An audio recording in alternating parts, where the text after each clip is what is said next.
जब जब दहला विश्व हमारा और जब जब बेमकसद खून बहा, चीन रूस जापान सभी ने भारत को एक दूत कहा, भारत को एक दूत कहा. My warm greetings to dignitaries. I am Mahira Khan from Chhattisgarh and I am here to speak on the topic of peace building and reconciliation, ushering in the era of no war. Taking pride in India's history is one of the parch prans given by the Prime Minister in the age of Amrit Kal. And looking back at history, it is a proof that India has always been a harbinger of peace. No war does not mean that we have no reason to fight war. It only means that we give importance to peace by following values of compassion and forgiveness. It was the value of compassion that even after winning the war in Kalinga, Samrat Ashok decided to never wage a war and spend his entire life to preach the message of peace to countries as far as Greece.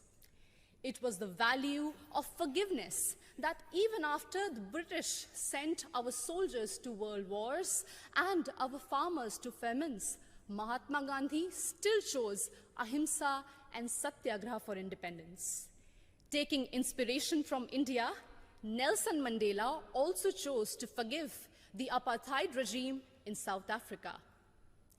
My dear audience, like this year's theme, India for the World, India not only preaches but also practices Vasudhaiva Kutumbakam.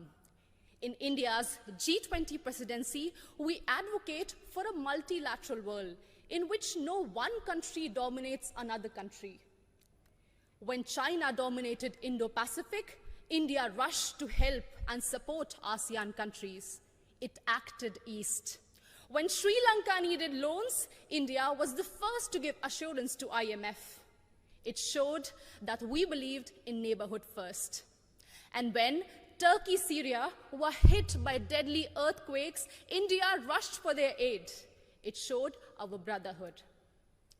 Remember, in 1945, after testing the first atomic bomb, Oppenheimer quoted from Bhagavad Gita, "Now I have become death, the destroyer of worlds."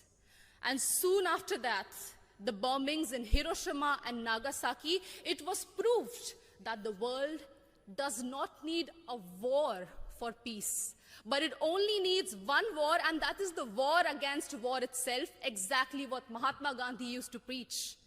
हमें युद्ध के खिलाफ एक वास्तविक युद्ध की जरूरत है. And that's why all of us need to unite for one single cause, our planet Earth. The conflicts in West Asia, Africa, and the constant quest for world dominance between USA and China are doing no good for sustainable and equitable development. And this is worse even in the post-COVID era, something which we cannot afford. And in this circumstance, the world looks at India to find peaceful negotiation and conciliation in the midst of Russian-Ukraine war. As the voice of Global South, we believe that few rich countries which have caused maximum war and pollution in the last century should pay for their mistakes by helping and not holding back technologies from poor countries. I understand that we might be divided by borders, but we believe that our culture, sports, and ideas could unite us.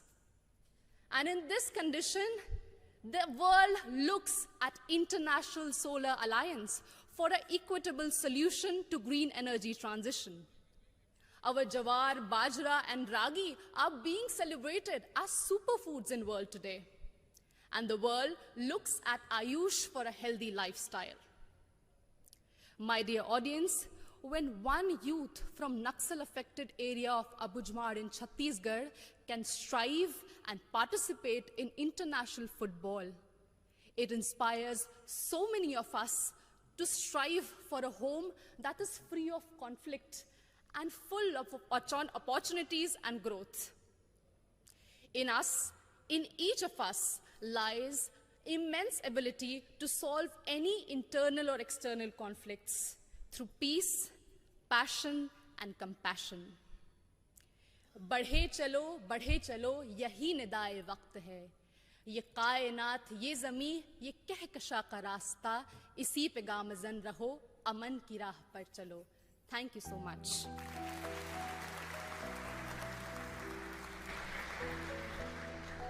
Thank you, Mahira.